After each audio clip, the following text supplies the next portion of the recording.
Hello, everybody, and good morning. Welcome to today's Client Enrichment Series, an update on water quality management in GSA facilities. My name is Eric Fulton. I'm the National Program Manager for Customer Communication and Outreach, and I'm based out of the Public Building Service Office of Portfolio Management and Customer Engagement, and I will be your host for today's session. I'm going to take care of going over the agenda and introducing our speakers. So if we could skip to the next slide and pop up what we are going to be discussing today. There we go. We are going to do introductions and overview. That's the easy part. Then we're going to get into some more details about why we are testing. We're going to go over the basics of Legionella with some of our experts. Then we're going to get into a little bit more of the nitty-gritty on what we're doing here in the Public Building Service, talk about how we are testing, explaining sort of methodologies on that. And then what if a corrective action is needed? We're going to let you know what you and your staff can expect. We're going to go over our communication process, and that's how information flows in all instances. And then we're going to talk a little bit about moving forward. This agenda mirrors some of the presentations we've done in the past, but our information is continually changing. So whether you've been with us before or this is your first time here on this topic, we want to thank you. And I also want to note that we will be leaving ample time for questions and answers at the end of the session. Some additional housekeeping before I introduce our speakers today. We've automatically muted your audio, and that is to help control the sound quality of today's presentation. Now, I said earlier, we will be taking your questions and answers live during the course of this presentation, as long as time permits. We have water quality team members monitoring the Q&A pod. That's one of the options at the bottom of your screen. And so if you have a question about general or is something specific that you're hearing during the course of today's presentation, please put it in the Q&A pod, and we will queue them up and answer as many questions live with our speakers today as we can. If we run out of time, we're not able to get to everybody's questions, I do want to point out that we have a very robust water quality website. It's www.gsa.gov/water-quality. And we have a lot of information, resources. So perhaps some of the information you're looking for is either already up on that site or will be incorporated onto that site. So once again, for your questions, use the Q&A pod at the bottom of the screen. I keep emphasizing Q&A pod because there's also a chat pod. The chat pod is only to be used if you have technical questions about the presentation, you're having trouble hearing, you need a copy of the slides, things like that. Our subject matter experts will only be looking at the Q&A pod. All right, so with that out of the way, we're going to jump on over to the next slide, and we are going to meet our presenters for today. We go one more slide. There they are. Hello, everybody. So first and foremost, we're going to be hearing from Courtney Springer. Courtney's the Assistant Commissioner of our Office of Facilities Management. Courtney came to GSA's central office via the Heartland region, that's Region 6, where he held several roles in many operational areas, including acquisition and property development for large construction projects, as well as facilities management. After holding an acting role at central office as Deputy Assistant Commissioner of Acquisition in 2020, Courtney took on his current role in 2023, where he now has facilities management oversight of over 8,600 federally owned and leased facilities in the GSA portfolio. We'll also hear from Courtney Hatchell. That's right, we have two Courtneys with us today. And Courtney Hatchell is the Water Quality Management Program Manager, as well as a Senior Advisor in the Office of Facilities Management. So her role is to oversee the execution of our entire water quality management initiative and leading that effort. So prior to coming to central office, Courtney spent first 14 years of her GSA career in facilities management in GSA's Great Lakes region. That is our Region 5. We also have with us Brad Short. Brad is the Acting Director of Risk Management. Brad is a certified industrial hygienist, and he's also a registered professional engineer. Like Courtney Hatchell, Brad grew up in GSA's Region 5 before joining the central office team, where he now spearheads strategic initiatives and coordinates nationwide programs, as well as improving health and safety standards across our organization. We have with us two special guest speakers today. They're both with the Special Pathogens Laboratory. I'd like to introduce them. First, we have Dr. Janet Stout, who is an infectious disease microbiologist. Dr. Stout is the founder and executive vice president of the Special Pathogens Lab, and that is our expert consultant on the topic of water quality. She's a clinical and environmental microbiologist. Dr. Stout is internationally recognized for 40 years of research in Legionella, and that's the bacteria that causes Legionnaire's disease, and alternative, excuse me. She's an authoritative source of information on prevention, detection, and control of Legionnaire's disease. Dr. Stout was instrumental in developing the first U.S. prevention strategy for hospital-acquired Legionnaire's disease that now serves as the model for national Legionella guidelines. And finally, we have her colleague, Dr. Abraham Cullum, who is the Director of Water Safety and Management. Dr. Cullum joined the staff of the Special Pathogens Laboratory after earning a PhD in civil engineering at Virginia Tech. During his academic journey, Dr. Cullum was awarded the coveted National Science Foundation Graduate Research Fellowship, as well as a fellowship to perform research at the prestigious KVM Water Research Institute in the Netherlands. His peer-reviewed research has elucidated the impact of the in-building plumbing environment on important opportunistic pathogens, antibiotic resistance, and microbial ecology. And I will be honest, I studied and tripped over that sentence several times in the course of preparing for this, but I felt it was very important to go over that specific part of Dr. Cullum's background, because I think it's very relevant to what we are talking about here today. And I am going to let him more eloquently talk about what that means and how it applies to what we're doing at the Public Building Service. And so now to begin our presentation in earnest, I'm going to hand the reins over to Courtney Springer. Again, Courtney is the Assistant Commissioner for Facilities Management here at the Public Building Service. Courtney, we are already on the next slide, and so you can take it away. Eric, thank you so much. And thank you all for attending today. Eric, I'm very glad I didn't have to introduce the two doctors. They both have a tremendous background in water quality management, and I could not pronounce half of those things. I always mention when we start these presentations, and you'll hear this throughout the presentation, focus on this not just for water quality in buildings, the building that you work in. Also focus on this for water quality at your own home and other places you visit. Truly, my experiences at GSA going through our water quality management plan and our updated policy have changed the way I approach and manage and analyze situations based on water quality. So as we start on the next slide, wanted to go over a little bit of history of GSA briefly. In 2016, GSA started with our first water quality management policy. Our policies in GSA are updated on a regular basis to assure that we're considering what's going on in the environment. Our 2016 policy in very short terms was a very reactive policy. At that time, industry guidance focused on for commercial buildings, analyzing what was going on through changes in taste, possible illnesses, other changes in discoloration and color, and focused on our taking action based off of that. In short, the major change that we had between our 2016 policy and the one that was issued last fall in 2023 is we're taking a much more proactive approach. Our new policy has us doing baseline testing in all of our facilities owned and leased that are over 1,000 square feet and have at least a year left on the term. We'll go through some of that specific testing here in just a minute. On the next slide, I just want to reinforce the proactive nature of this new guidance. Instead of waiting for something to come up and a concern we need to address, we are proactively going out and doing a testing of our facilities. This baseline sampling is got a lot of interest in the industry. The baseline sampling that we're doing over our inventory is the largest of its type that has ever occurred.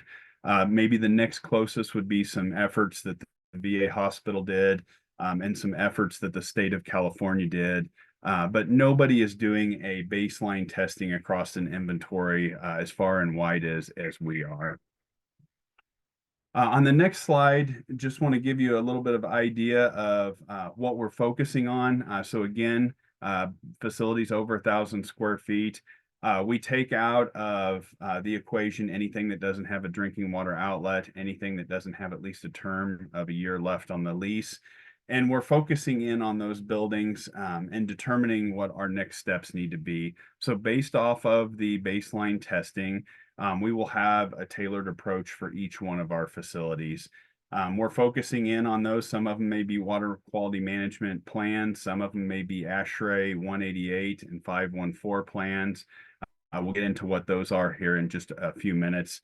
But we're focusing in on the buildings and again, taking a tailored approach to each facility. On the next slide, you get a little bit of an idea of the inventory that we're working with. So on our own side, you're looking at 1,300 buildings that represents our full sampling. And on the lease side, you're looking at 6,000. On the own side of our facilities, we're doing the water testing through the O&M vendor. They have a very specific scope of work that we've approved. A very specific sampling criteria, and they are procuring those services. On the lease side, we're doing that through a ULA. We're having the lessors do the same thing, again, with a very specific testing criteria. So been working with getting all those out and issued and getting test results coming in on a very significant sized inventory. With that, I'm going to turn it over to Brad Short, and he's going to talk a little bit about what we're testing and how. Great. Thank you, Courtney. And I want to extend my gratitude to everyone for being here today and participating in this important initiative. It's been a few months since we got to speak to this whole group, so it's really good to see everyone back here. So at this point, I will continue the overview of GSA's water quality initiatives and explain why we believe this effort is so critical. Following that, our industry experts will guide us through a detailed informational session on Legionella, as we know this is kind of of prime concern to a lot of folks. Next slide, please. So our objective is clear: to proactively identify potential issues and refine our water management practices to address conditions that may foster the growth of bacteria or the release of metals. So baseline testing is one way that we kind of figure out where we need to focus those efforts. And so as part of this, we will be testing for lead, copper, Legionella, and total coliform bacteria, including E. coli. And this testing is that key component that I spoke about and Courtney spoke about of this proactive approach. It ensures the effectiveness of our water management practices, and it allows us to make necessary operational adjustments, such as optimizing water movement, disinfectant levels, hot water delivery temperatures, and in some cases, changing some plumbing components. While there's no mandatory requirement for water testing in facilities, we recognize the importance of this effort. That's why GSA is dedicating considerable resources to it. Beyond addressing operational concerns, we aim to set a positive example and inspire other industries and property owners to adopt similar proactive health and safety measures in terms of water quality. By championing this culture, GSA can promote better standards across various sectors. Next slide, please. It's important to recognize that detecting Legionella in water systems, even those that are well managed, is not unusual due to its naturally occurring presence. Research indicates that Legionella can be found in approximately 50% of facilities. As part of our baseline testing effort, we're finding very similar results. And it's likely that Legionella has been present for a considerable amount of time, or even since the building was first constructed. Similarly, trace amounts of metals, such as lead and copper, are regularly found in drinking water. This baseline testing initiative encompasses approximately 1,300 owned facilities and 6,000 lease spaces, and it aims to implement strategies to prevent those different contaminants from growing or being released through corrosion or other factors. Our goal is to ensure that they do not pose a health risk. While achieving zero Legionella or heavy metals is often not feasible, GSA is committed to applying industry standard water management practices to prevent cases of human disease. This initiative will help us identify areas that require focused improvement and enhance our water management strategies. Next slide, please. Now I'm going to pass it over to Dr. Stout, who will provide a detailed discussion on Legionella, as we understand this topic is of significant interest to the audience. Take it away, Dr. Stout. Oh, thank you very much, Brad. And thanks everyone for being with us. That very nice, kind introduction. I'm Dr. Janet Stout. I think the most important thing for you to know about me is that I've been involved in the study of Legionella prevention, control, detection as an infectious disease microbiologist for, and it always surprises me to say this, more than 40 years. And it's that level of experience that I want to bring to you today as we talk about Legionella and Legionnaire's disease. I know that many of you have quite a bit of experience with Legionella. Some of you maybe not so much. And so we're going to be talking about Legionella at a pretty high level. But as Brad and Courtney said, there's going to be ample time for questions at the end, so we can get into more detail if you'd like. So with that said, it can be unnerving to learn that Legionella bacteria are in your water distribution systems. And the knowledge that we convey to you today is intended to help put all of that into perspective. So we're starting out here with slide 14. So if we could go to the next slide, please. So I think it's really important to really define what we're talking about in terms of what is Legionnaire's disease, what is Legionella. And there's often a lot of confusion, but Legionnaire's disease is pneumonia caused by the bacteria Legionella. And pneumonia is defined as confirmed by chest x-ray or a medical professional listening to the chest, understanding that this is not bronchitis or cold-like symptoms. And with respect to Legionella, the bacteria, the very first outbreak was in 1976 at the Bellevue Stratford Hotel in Philadelphia. And the Legionella that was isolated there was given the name Legionella pneumophila and serogroup 1. And to this day, even though the family of bacteria known as Legionella has expanded to over 60 members, Legionella pneumophila serogroup 1 remains the member of the family that is most often associated with infection. It's also important to know that about half of the Legionella family or species of Legionella have never been implicated in human disease. So we test for Legionella to first understand whether Legionella is present or not. And as Brad said, about half of buildings, as a rule of thumb, have Legionella. And then over these many years, the approach has been proactive. And again, I applaud GSA and PBS for being proactive and including testing for Legionella in this baseline in an ongoing fashion to assess whether Legionella is present or not, what type of Legionella is present, and then to do efforts to manage or control Legionella in our building water systems.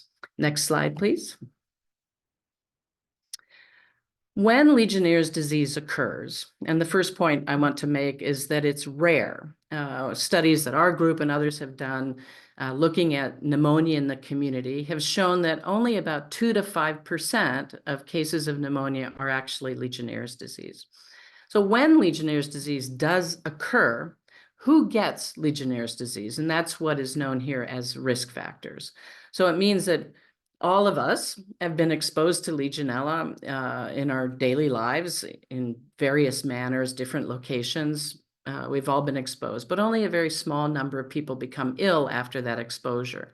Typically, these are people that have some underlying health problems, smokers, people that are immunocompromised, either due to transplantation, which means the most immunocompromised because they're receiving medication to suppress their immune system, but also people that receive high-dose corticosteroids for chronic lung disease.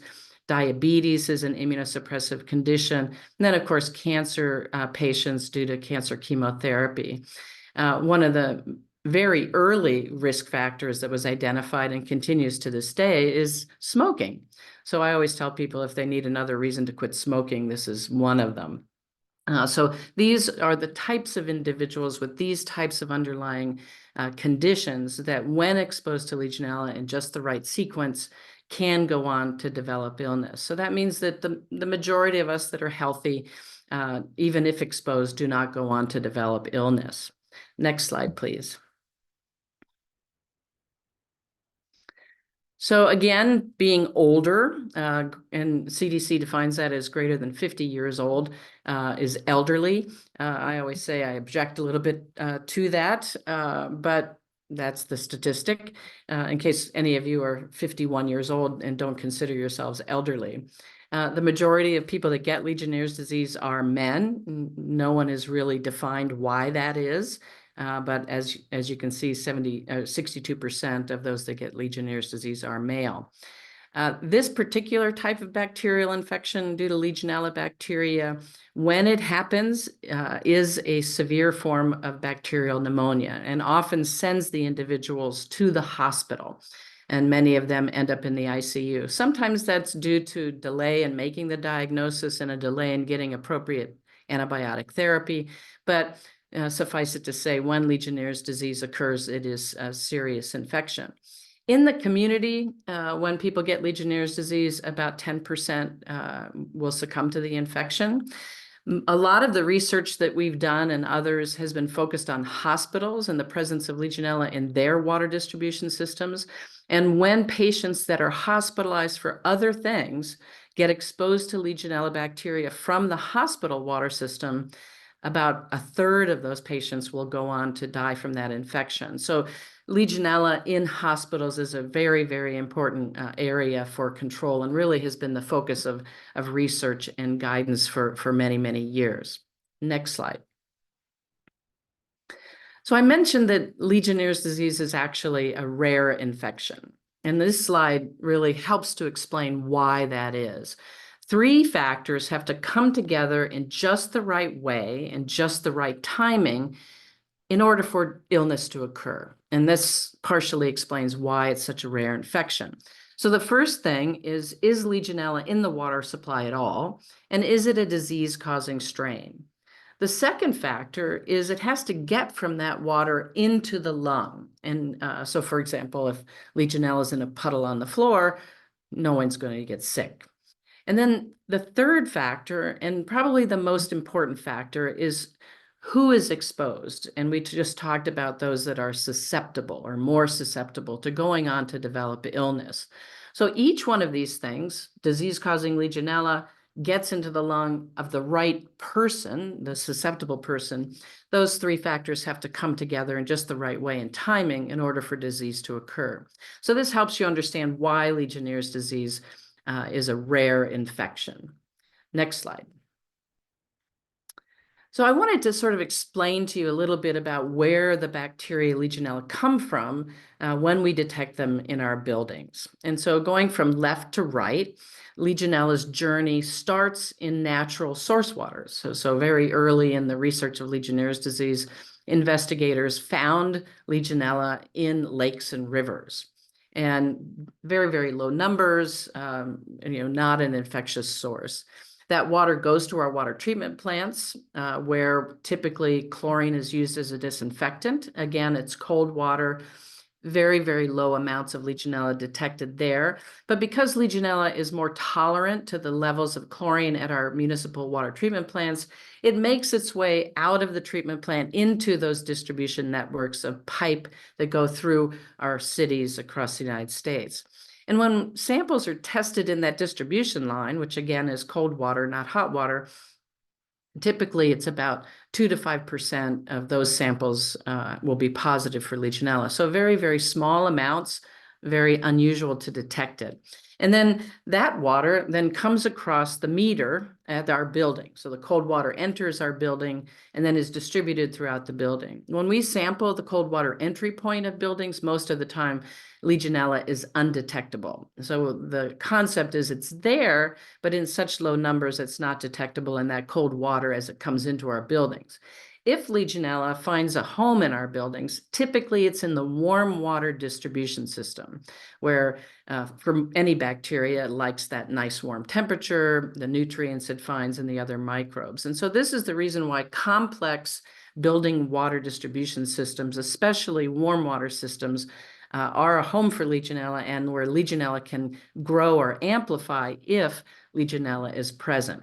So click one more time for me, and that's why we put a little circle there around our building water systems. They're complex and include warm water. Next slide.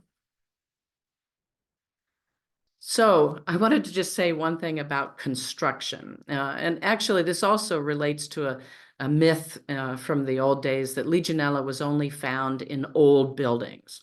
And we wanted to test that hypothesis. And so when a brand new building, a new long-term care facility here in Pittsburgh, in the VA system where I worked for 23 years, was being constructed, I was there when the very first fixture was installed. And we wanted to ask the question, would Legionella colonize a new building? How soon would that happen? And basically, the very first fixture that was installed was positive for Legionella bacteria. So it's not old buildings. New buildings can also be positive for Legionella. And since then, we've learned that some construction projects that cause major disruption in the water distribution system can stir things up if Legionella is present, and can be a risk for Legionella within building water systems. And that's caused by pressure losses, pile driving. Sometimes there's cross connections, loss of disinfectant residual. During construction, there's a lot of stagnation. What is meant here by improper commissioning means that the typical code compliant commissioning will not take care of a Legionella issue if Legionella is in the building. And I just want to say when there is major construction, and so not your typical little small renovations, but part of water management is addressing construction as well. Next slide. So I mentioned a previous myth, Legionella is only in old buildings, which we debunked, and others have as well. Another myth is Legionella is everywhere. And people will say that typically because they'll say, what's the point in testing for Legionella? Because Legionella is going to be in every water system. And that is just not factually accurate. So the studies that we and others have done have shown that, and depending on the study, anywhere from 12 to 70% of buildings will be positive for some kind of or type of Legionella. And so our rule of thumb is about half of the buildings tested may find some type of Legionella. Next slide, please. So if we break that down into the different types of buildings and the different studies that have been done on hospital water systems, commercial high rises, even homes, what we find is, depending on the study, for hospitals, 12 to 70%, large high rises up to 50 to 60% will be positive.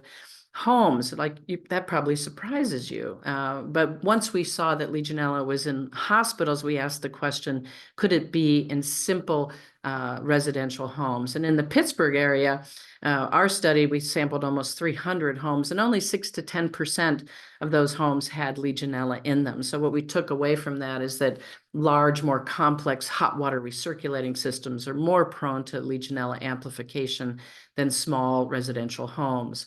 And then cooling towers have been linked to large outbreaks of Legionnaire's disease over the years.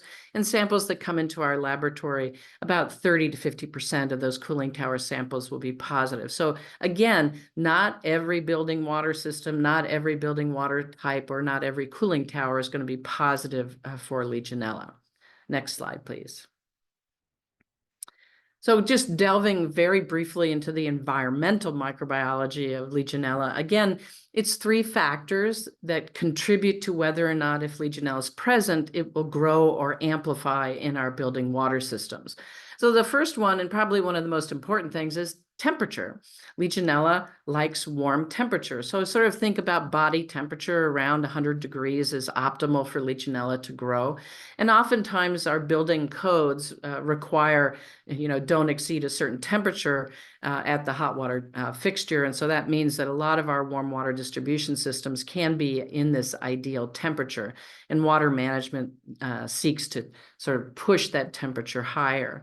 Another factor for Legionella growth is the presence of nutrients. And all of our building water systems have an abundance of nutrients. And so you think about the sediment and scale that's in our building water systems normally. That serves as a niche and nutrition source for bacteria, not just Legionella. And then finally, other bacteria that are common in our water systems actually help Legionella to grow if Legionella is present, including protozoa and amoeba. So these are the factors that are actually commonly found in our building water systems, but come together to help Legionella multiply and grow in our building water systems if Legionella is present.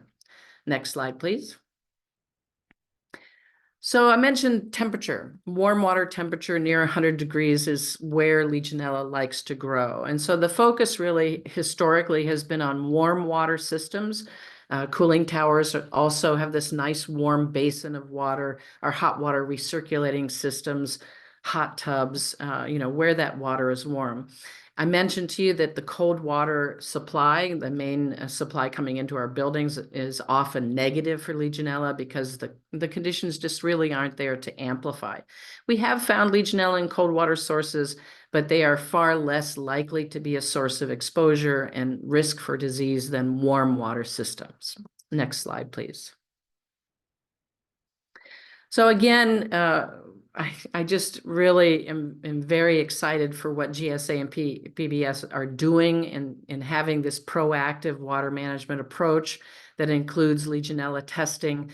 Dr. Cullum is going to talk about the industry standards that have been approved over these last 10 or so years to kind of move Legionella water management forward and define what our realistic goals are for controlling this naturally occurring bacteria. So the idea here is minimizing Legionella in our building water systems, not eradicating it. And Dr. Cullum, I'm pleased to hand it over to you to talk about that further. Thank you so much. Thank you. So we're on slide 25 now. We could go to the next slide, please. Okay. Thank you. Thanks, Dr. Stout. I hope you all have some appreciation for how kind of tricky of an issue this is now. We have this entity that's really common, Legionella. It can cause disease, but only very rarely. It's a lot like, algae and algal superblooms. So, we can use environmental monitoring and environmental science and science-based management strategies to minimize the risk of a superbloom. We don't go out into Lake Erie and try to eliminate every single algal cell that's in there. So we have a sort of analogous approach to Legionella. We want to eliminate all cases of Legionnaire's disease, not completely eliminate Legionella itself. So there's an organization, the American Society of Heating, Refrigeration, and Air Conditioning Engineers, that convened a group of the leading experts in Legionella and building water systems to develop a standard to minimize the risk and to effectively control Legionellosis in building water systems. This is ASHRAE Standard 188. It's now the basis for how we control Legionella in the US and in other parts of the world.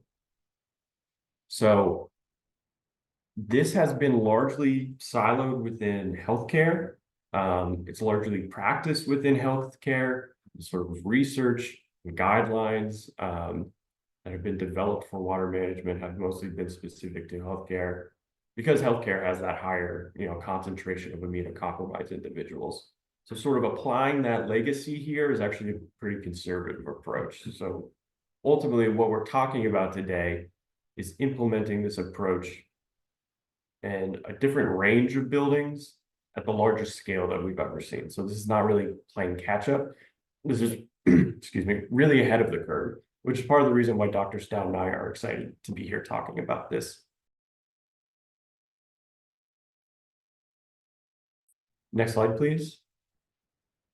So on 27 now, So this manifests in something with proven efficacy to control Legionella and reduce the risk of an outbreak. It is not some fancy treatment technology, it's a document.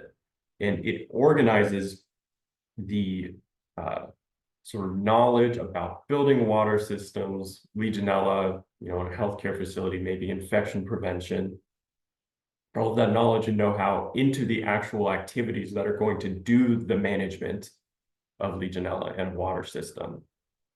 So what that looks like is you identify everyone who's going to have a hand on the ball, who has that requisite knowledge about the water system, Legionella, maybe administrators who have the ability to make changes.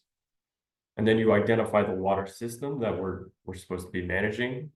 So a key component in that is who is it serving? Not that this applies it mostly here, but you might want to consider, are there overnight stays or areas for the purpose of housing or treating those immunocompromised individuals?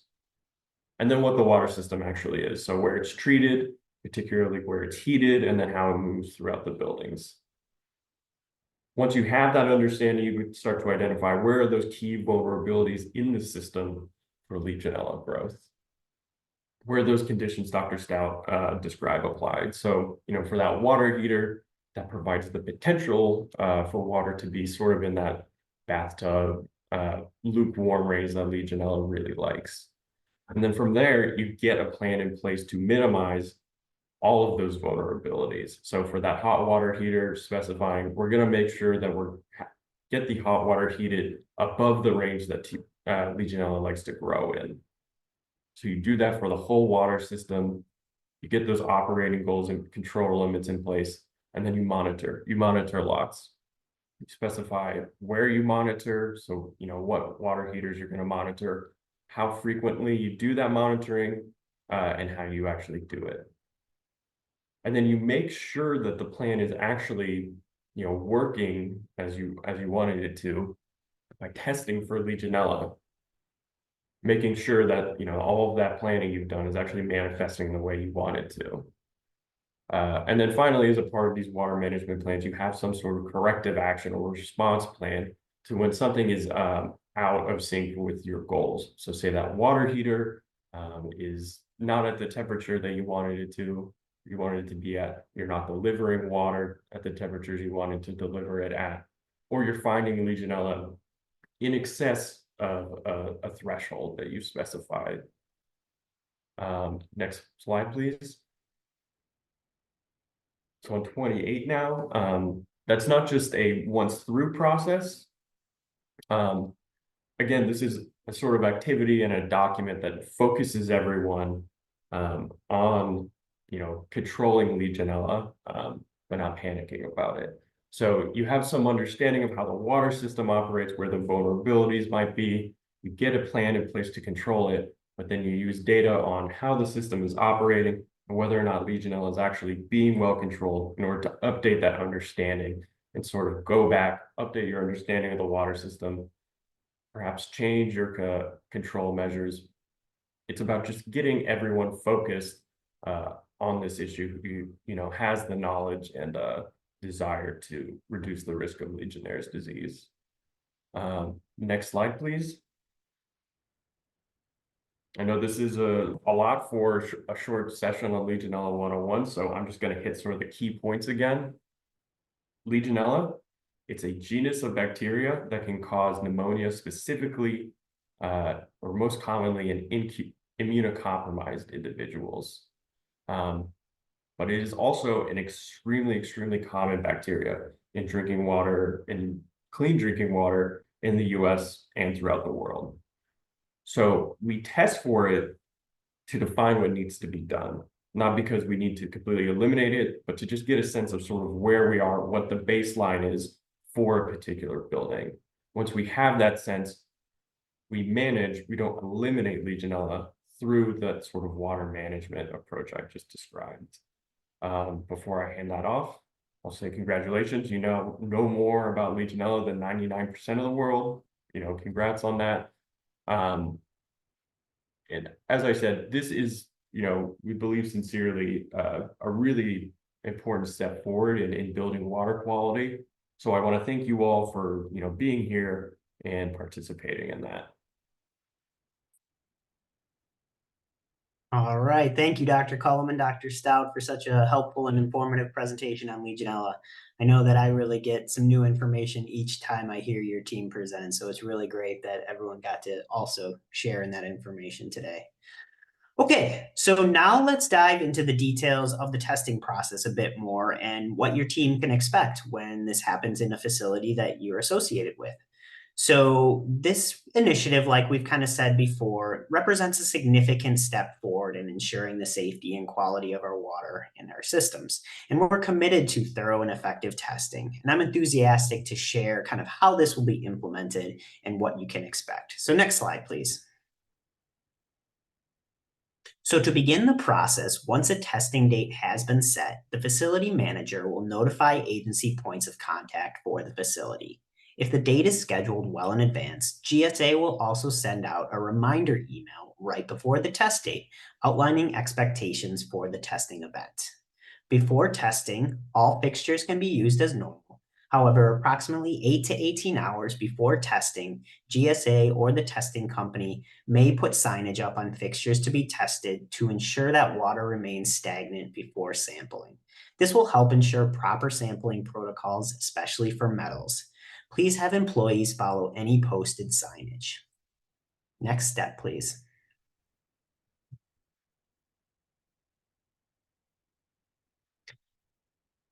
So on the day of sampling, a contractor will be on site throughout the facility to take water samples. They may need to enter tenant spaces to complete their work. We kindly ask for your cooperation in allowing this process and them access to your spaces.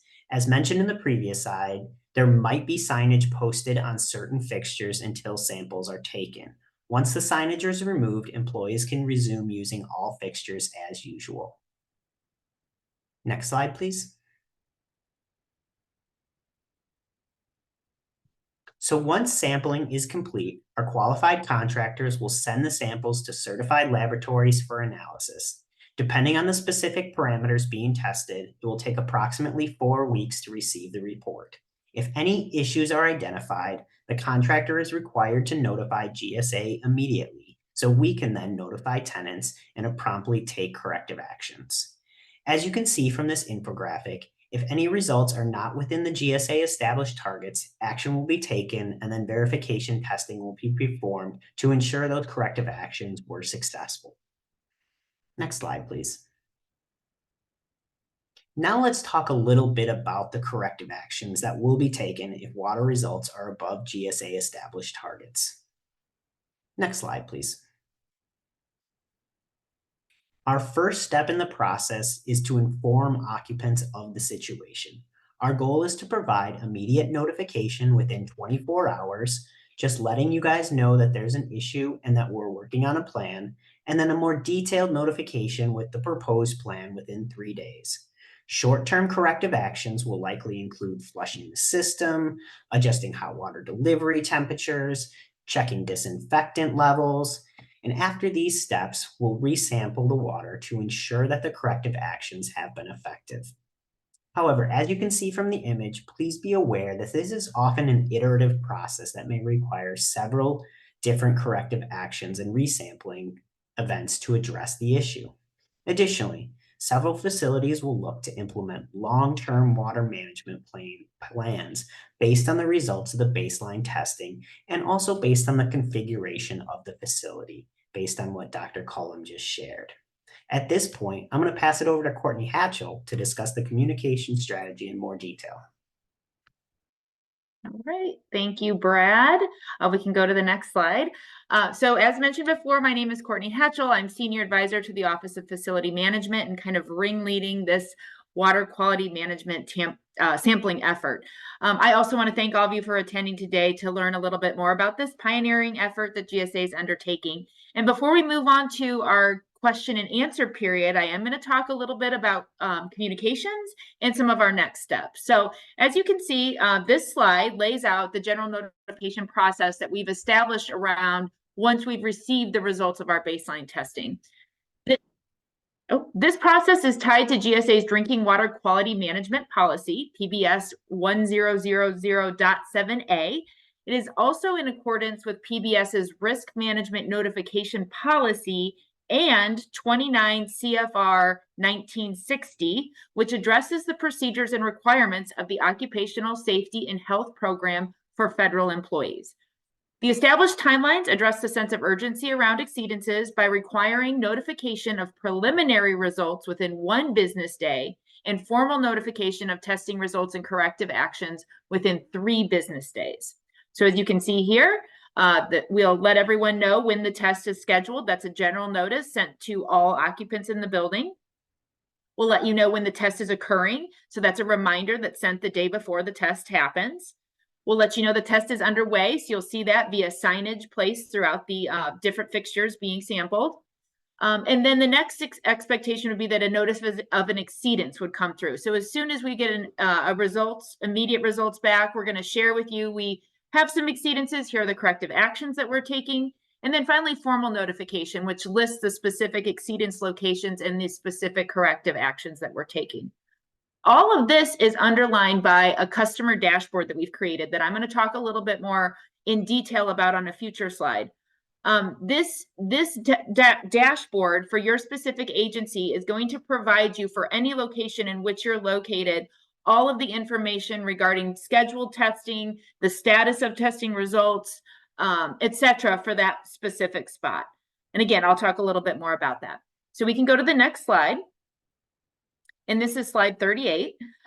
This slide shows a more detailed illustration of the notification process, and I'll walk you through that. So the first message that went out in most of our facilities around, I want to say maybe March, and it just let everyone know this is what GSA is doing. Here is the specifics of why we're doing it.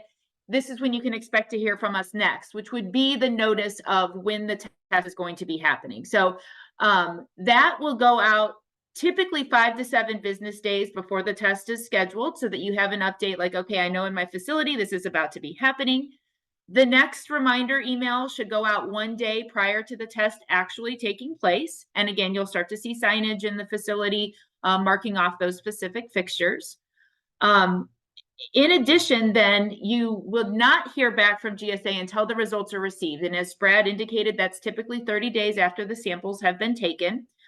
There are a couple of different paths that those notifications would follow. The first path, which is what we hope to see the most of, is the all clear path. And that's just letting you know we took the samples, we got them back, everything's all clear. We're going to proceed as normal. If you have any questions, let us know.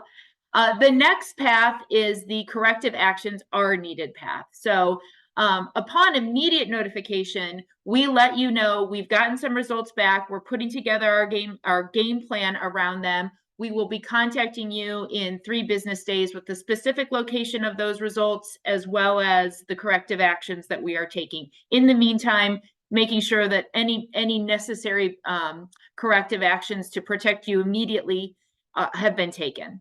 So that remediation notice goes out within 24 hours. Then within 3 business days, the official notification goes out.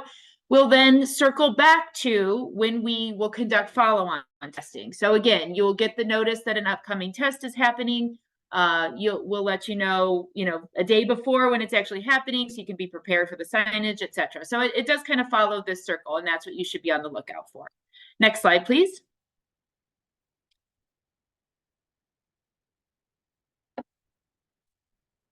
Can we go to the next slide?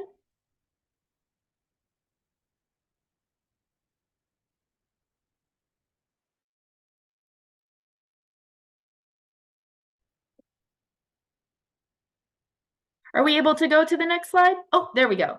I think one more back. There we go. Okay, thank you. So this is slide 39.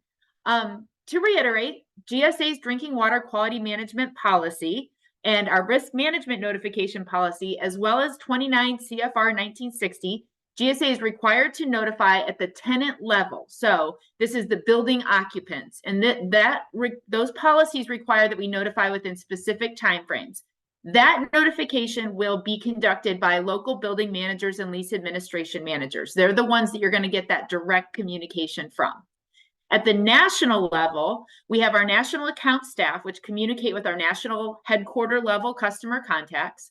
And then in addition, we have the customer dashboard, which provides executives as well as all staff the ability to see the process for your facilities throughout the country. And that happens in D2D, which on the next slide, slide 40, which we can go to now. I'll talk a little bit more specifically. So in order to provide this very up-to-date information regarding the effort, we've launched the Water Quality Management Customer Dashboard. And through this dashboard, you can monitor scheduled testing dates and results for all federally owned and leased locations where your agency has occupancy. This dashboard was created in response to feedback we've been receiving on our weekly emails, and it now provides you access to the latest information at any time. The dashboard is also available. It's available through the D2D PBS customer dashboard on max.gov. And the information in there is updated daily around 8:45 a.m. Eastern. You'll also have access to the following key elements, such as a summary of an overall status, including the number of buildings that are included in your portfolio, those with scheduled test dates, those that have received results, and the percentage of buildings scheduled that have testing complete, and finally, the counts of buildings with any exceedances. In addition, it provides building details such as the name, the city and state, if it's federally owned or leased, the number of locations and types of exceedances in the building, and a list at the agency level of those bureaus that are affected in that particular facility. So there's a lot more to talk about on this, which we're not going to get into now, but there is more information that was provided in a previous client enrichment series that was dedicated just to the customer dashboard, and that took place on July 11th, and we'll have a link to that to provide to you later in the slide deck. Next slide, please. So moving forward, we're on slide 41, and you can actually go to the next slide. Before we start taking any of your questions, I did want to talk a little bit about our next steps and point out some resources we've developed around the effort that are available to you. And as this slide states, a proactive approach is important when it comes to water quality management. You've heard us say that many times throughout the presentation. As always, we're going to continue to be transparent and share information with you regarding testing schedules, results, and our corrective actions. Next slide, please. So to that end, GSA has created our water quality website at www.gsa.gov/water-quality. It's a wonderful one-stop shop for an overview, as well as updates on the water quality management program, as well as a trove of additional water quality and safety resources provided by our partner agencies, such as the CDC, EPA, OSHA, and ASHRAE. We've also provided a link to a blog format Q&A that Courtney Springer conducted in January, a link to our first client enrichment series specifically dedicated to water quality, as well as a link to the D2D customer dashboard. We'll also throw in a link, as I mentioned, to the, we'll also provide a link to this recording so that you can have that available to you as well. That wraps up this portion of the presentation. So now we're going to open things up for Q&A, which I've been tracking in the Q&A pod. And I'm going to run through some of those questions now and read them off. So the first question that we received, I'm going to hand this one over to Brad. And the question is GSA reviewing proposed sampling protocols in leased facilities? Yeah, that's a great question. So as part of the unilateral lease amendments that were sent out, a very specific scope of work was also detailed in there that has sampling procedures, analytical methods, and laboratory certification requirements. So they are required to follow that scope of work in the ULA, and then we are reviewing them on the backside to make sure that they meet those scope of SOW requirements.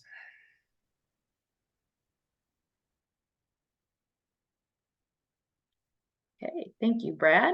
The next question, also for Brad, what are the recommended next steps when a restroom sink is sampled and they are removed from service for elevated results? Where will occupants wash their hands if there aren't any additional lavatories for use?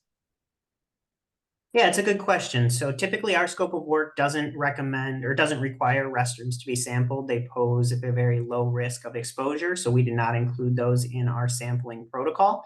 However, if they are sampled and it does kind of elevate above a GSA action limit, and they need to be taken out of service for some reason, then we would provide alternate sources of hand washing. However, I'll let Dr. Stout and Dr. Cullum kind of weigh in on the risks of that to see if they have any feedback, because majority of those times they can still be used for hand washing, kind of whatever those results come back. So I'll pass it over to them for some further interpretation. Sure. We have not recommended preventing people from washing their hands in the presence of Legionella. Thank you. Mhm. All right, thank you, Brad. Thank you, Dr. Stout. Next question, and this one's for Courtney Springer. How is GSA assisting agencies who received OSHA citations as a result of the water testing activities? Thanks, Court. I'm going to hit this, and then if anybody has any questions or additional specific questions, please feel free to reach out to me, and I'll work with you on that. We currently have at GSA 2 citations we're working on water quality, and the concern was the time frame of when bottled water was to be provided for lead and copper exceedances. That was some of our initial test results on our facilities as we were updating our policy. We've worked very closely with our internal IT group, and we have a process where we record every single testing that we get, including steps that the building manager needs to take to install signage and provide bottled water in cases of lead or copper exceedances. So we should not be seeing issues there anymore. If somebody does have an issue that comes up, or a concern that's raised from OSHA, please reach out to us. We have documented exactly when the test results were received and exactly when the bottled water provision was completed. Brad, anything to add to that? No, I think you summarized that well. We have 2 that we're working on that are with the national group for an appeal. Legionella is not regulated under any regulation and is not covered by the EPA National Primary Drinking Water regulations that the sanitation standard is typically set up for. So, there is a little bit of, room for constructive conversation around that, because, it is naturally prevalent in the water systems in about 50 to 60% of the facilities, like we learned about today. And so there is no regulatory limits that's set on even public water systems, much less buildings. So it's an interesting topic of conversation.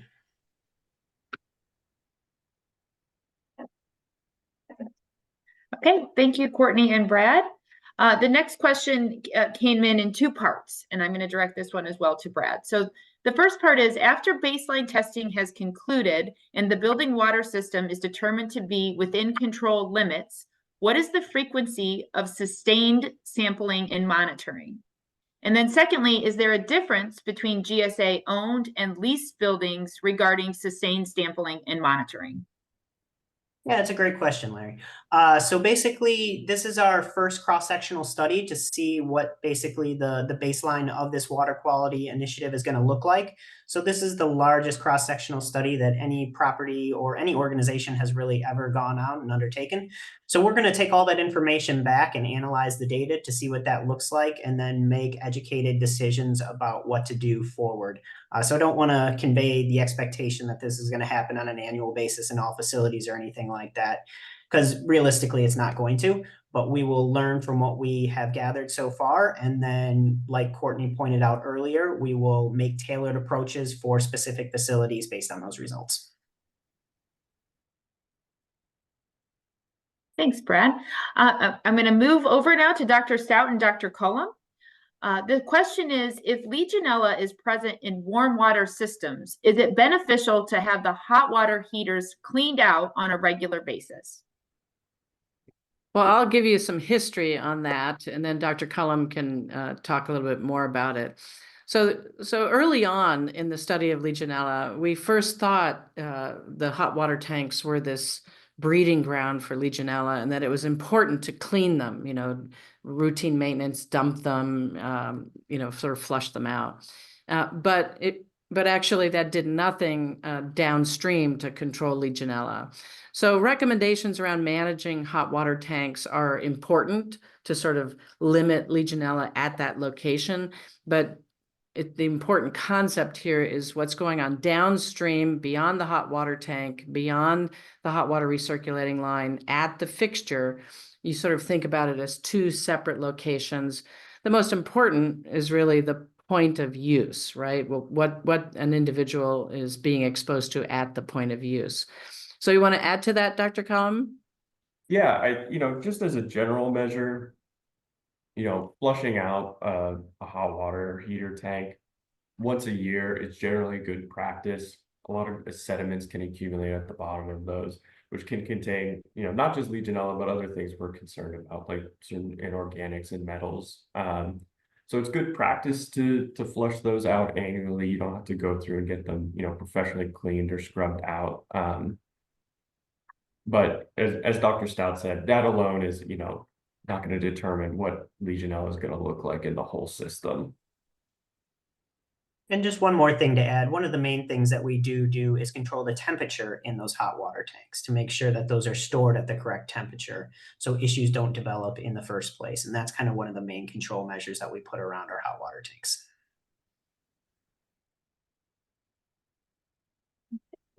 All right. The next question I'm going to go ahead and take. And the question is, where can I look up test results for our locations? As the safety and occupational health manager, I need to review these as part of my site safety inspections. So at this juncture, GSA is providing those results at the building level. As someone in your position, you can utilize the customer dashboard to be able to see when tests are happening at those locations, when results have been received, and then follow up with the individuals there for that information specifically, whether that be the building manager or representatives within your organization in that facility. Another question that I'll take is, will the plan be captured in a formal written plan or just information shared via emails? So as I noted on the previous slide, we have captured this plan in our water quality management policy that is available for review, in addition to the website, where there is a lot more detailed information about everything that we're undertaking along with this, as well as we'll be providing information about our long-term plans as we go forward when it comes to water quality management and the outcome of this baseline testing effort. And then, and we also are doing these client enrichment series, which are available to you. And we will also continue to provide emails as we move along. Next question. Let's see. Sorry, we got a lot of questions that came in and I'm trying to monitor all of them. This question is, why is only the water being tested? Specifically in taps, CDC's advice is to sample through swabbing the flora at the tap head's mouth in conjunction with the water as a baseline. I think, Brad, you're going to handle this? And then maybe I'll take this and then pass it over to Dr. Stout or Dr. Cullum. So I believe the guidance document that's being referenced is a sampling procedure and potential site samples from the CDC. And so that sampling protocol is for collecting environmental samples for Legionella culture during a cluster or an outbreak investigation, or when cases of disease may be associated with the facility. And that's what a lot of the CDC guidance is based upon, is they come into the situation or the facility when there has been cases of Legionnaire's disease. And so for routine sampling, the sampling that we're doing proactively when there aren't any cases of disease or associated cases, the sampling protocol of just sampling the water is an effective measure. But I'll pass it over to the doctors to add to that. Yeah. Go ahead. Go ahead, Abe. Yeah, that's exactly correct. Yeah, that a lot of that guidance comes from, the context of a case investigation. Part of the reason that is being recommended there is basically a swab kind of allows you another chance to possibly detect Legionella at one particular outlet, which in the context of a case investigation can be important. Generally, swabs have a lower chance in our experience of actually recovering the Legionella. So rather than, sampling one outlet twice, once in a sort of less efficient way. Generally, it's better to sort of, on a routine basis, take more water samples and more outlets. And just another way of saying it from the microbiologist, after much study, us and others, this type of sample that's most likely going to tell you whether Legionella is present or not is first draw hot water. And so we want you to be able to answer the question, is Legionella there or not? That's the best sample to answer that question.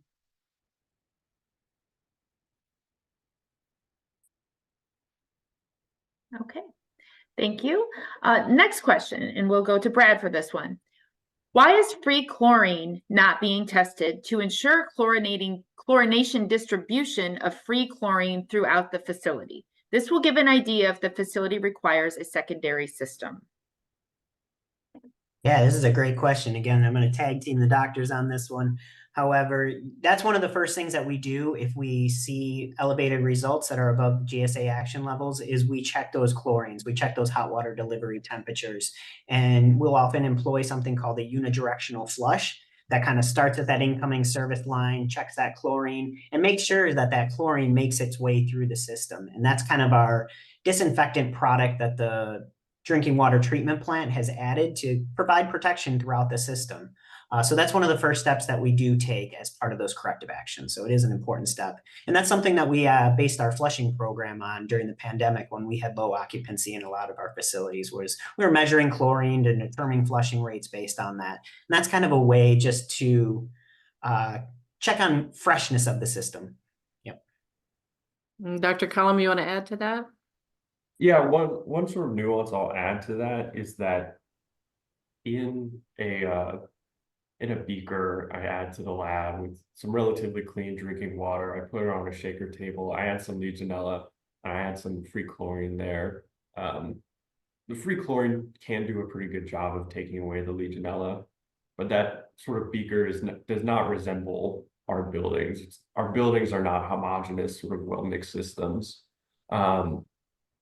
So free chlorine typically has a very difficult job making it through specifically the hot water systems where we're most concerned about Legionella, because just the activity of heating the water up breaks down the free chlorine.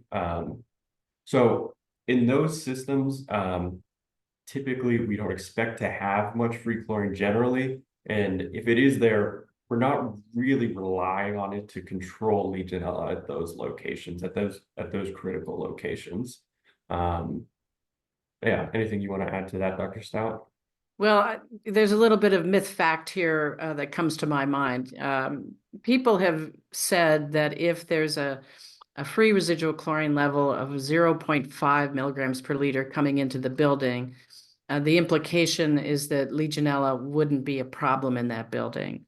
And again, based on studies, that is not true. You can have 0.5 or higher, 0.5 or lower, and that is not predictive of whether Legionella will be present or not. And in part for the reasons that Dr. Cullum just mentioned, the amount of chlorine that we receive, first of all, from municipalities, whether it's free chlorine or monochloramine, is insufficient typically to control Legionella. So the monitoring of chlorine as part of water management is just to give you another indication of distribution of water throughout the system. And in the context of what Brad said, a way to measure if you're drawing, clean water through the system, you can measure free chlorine to tell you, yes, we now have detectable amounts of chlorine and it's a more hygienic water, but it's not enough to control Legionella.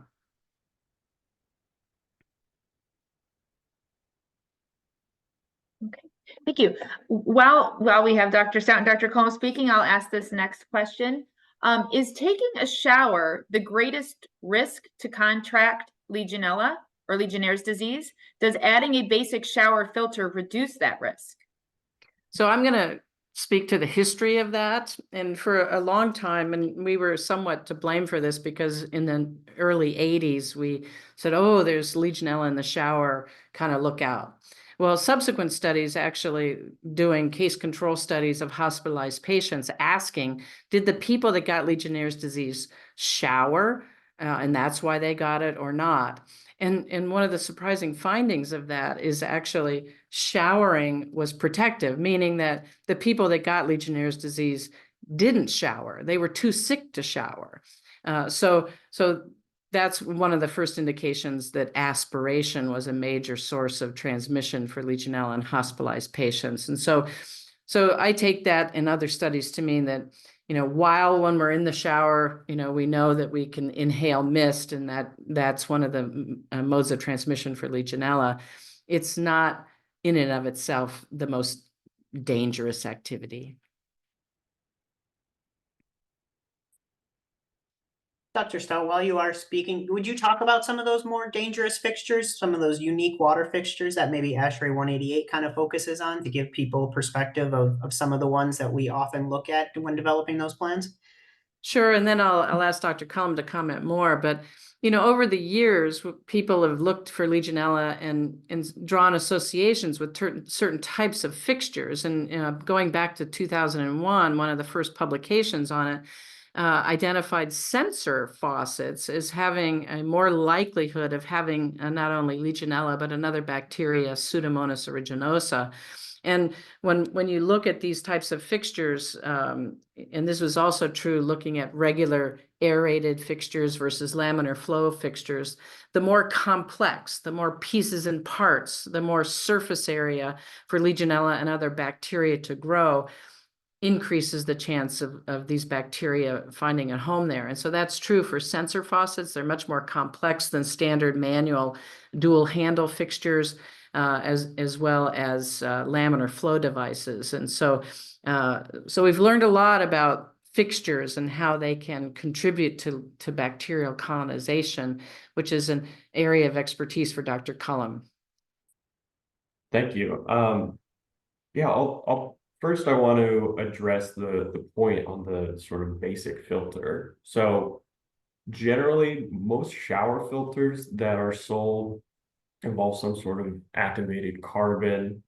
They're sold to, they can remove chlorine or chloramines that some people think might be irritating them. Those do not stop the Legionella from passing through. Legionella can, in fact, colonize and grow in them. There's a lot of surface area, and then that's why they do a good job of taking away the chlorine. Those generally aren't a good barrier for Legionella. I'll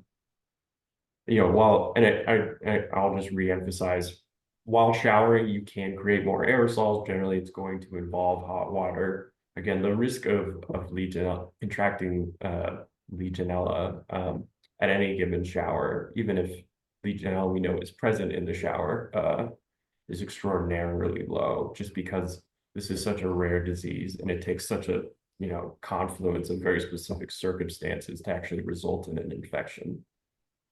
And there are sort of other water features that we might consider. A follow-on question came in as you were speaking, and it is it preferred to flush the shower first before use for a few minutes if it was not in use? I think that's, that is a sort of above and beyond what I would consider necessary practice. Maybe if you're at a hotel and you don't know the last time that was used, on a regular basis, I would say that's not going to hurt, but it's usually unnecessary, especially if the person who's showering, isn't receiving chemotherapy or pills or medication because they've recently had the transplant surgery.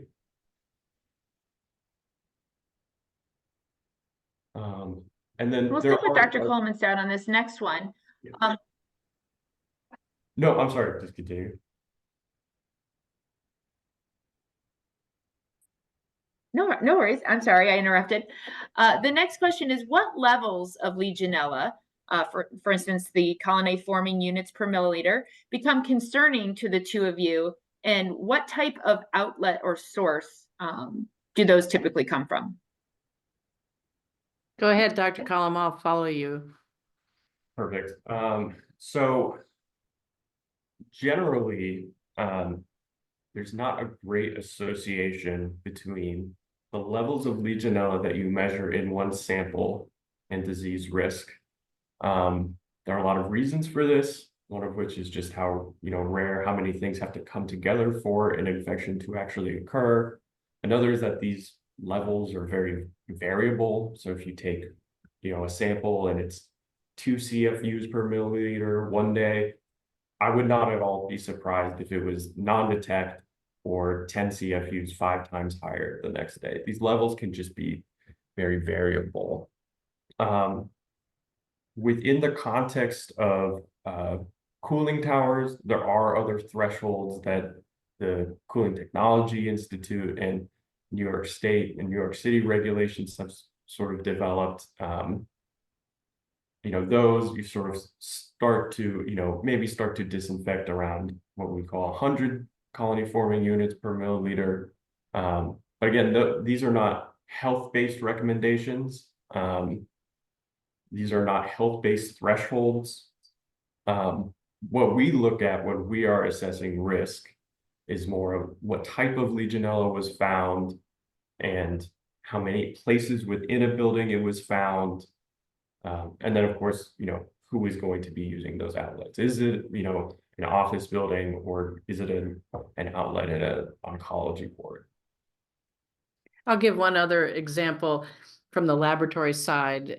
For example, if we got a cooling tower sample and it was 1,000 colony forming units per ml, we would call the customer, not because there was imminent danger of acquiring Legionnaire's disease, but it was indicative of something out of control, meaning, there's maybe the pump on the biocide chemical addition lost prime, and there's no disinfectant going into the cooling tower. Something's happened that needs somebody's attention to get Legionella back under control. And that is the goal of all this water management. And the analogy I always use is the pot on the stove with the lid.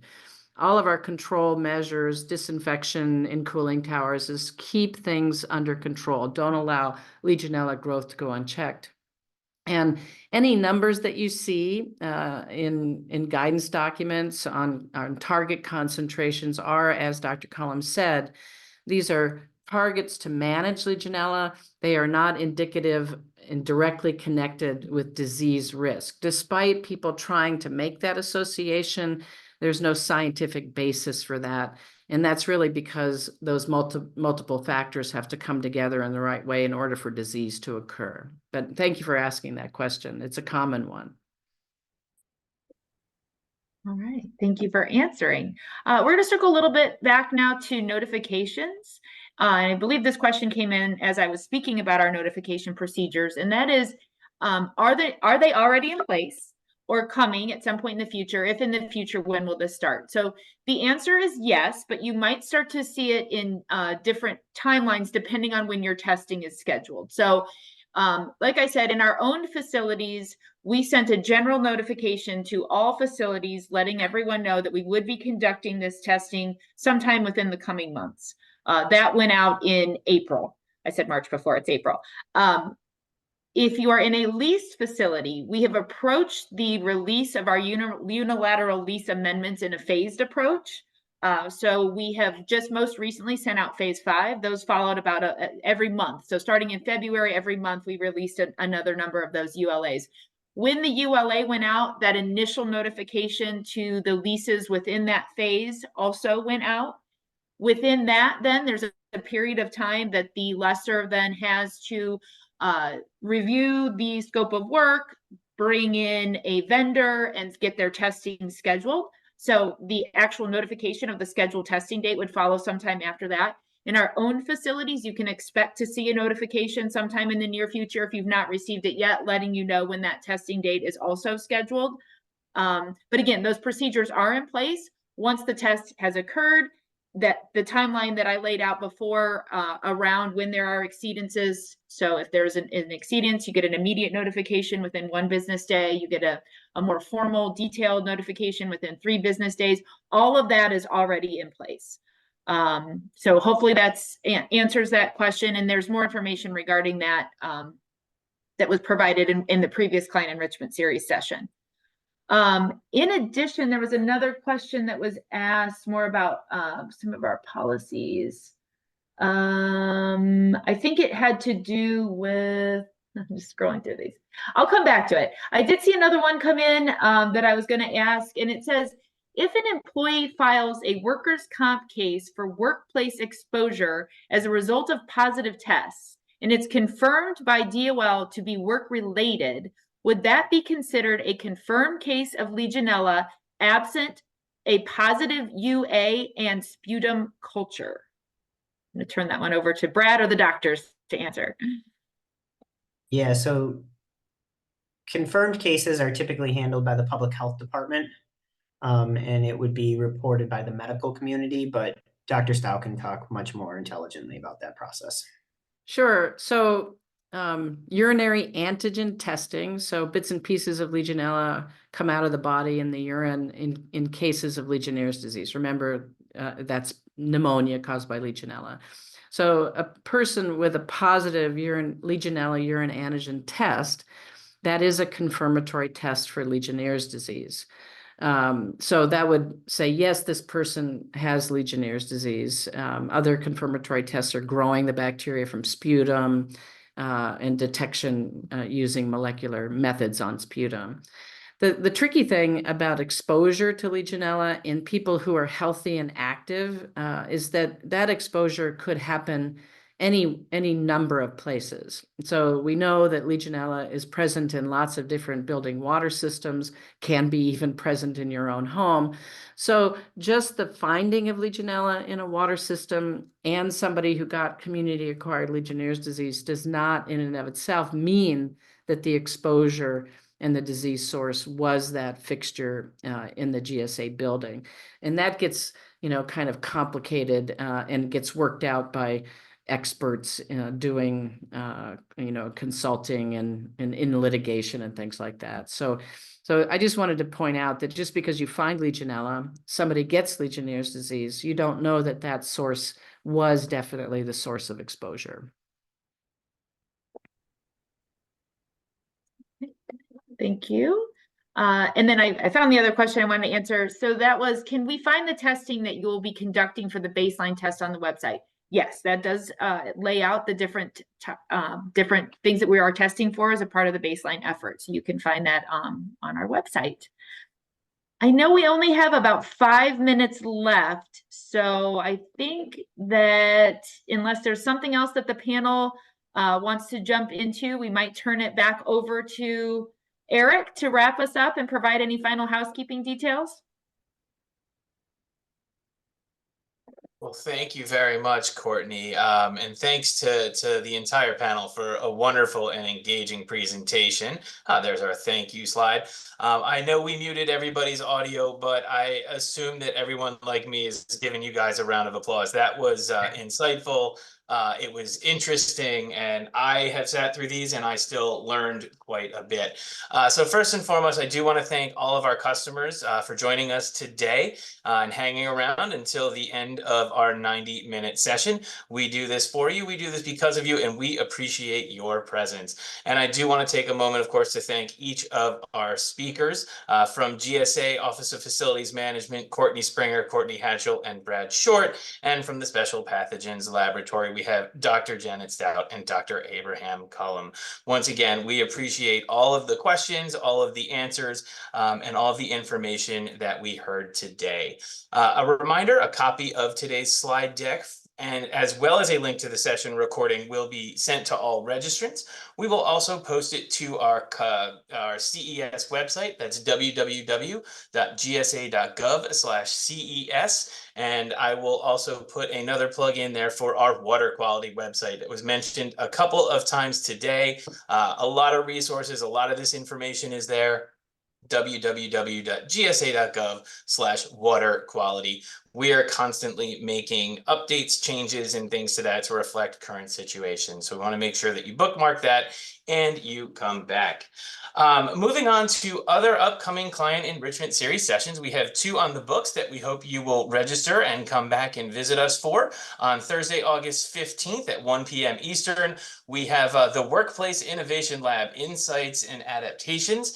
And so if you're familiar with the Workplace Innovation Lab, maybe you visited it, maybe you heard us talk about it, we will be sharing the insights gained from that first year of that lab and update on what the exciting future is. If you're aware, it's in a transition period and we'll be kind of announcing what's coming next. So I highly recommend attending that. And then we have on August 22nd, Taming Timelines, Best Practices for Schedule Management. So if you have an interest in projects for your organization, project management, you will absolutely want to come back for that. So that again is on Thursday, August 22nd at 1 p.m. You can register, sign up www.gsa.gov/CES. And then I will note on the bottom of the slide in front of you, this will be included in what you get at home today, or I'm sorry, in your email, is a link to our YouTube channel. And so we put recordings that we make of these presentations up on YouTube. We have, I think, more than 40 now on topics. We have water for sure, but we also have things about leasing, project management, cost management, workplace design, construction. All manner of our sessions are up on the YouTube channel. So we encourage you to take a look at what we have here. One final time, as we're at the bottom of the hour, thank you to each of our panelists. Thank you to the CES team behind the scenes, and to all of you, our customers, for joining us today. I want to remind everybody that the goal of the Client Enrichment Series is to engage our audience in workplace topics that contribute to your mission success and to your effective management of your real estate and workplace programs. Once again, from the Washington, D.C. area central office of GSA, thank you and have a wonderful rest of your day. Thank you, everybody. Thank you. Bye-bye. Thank you.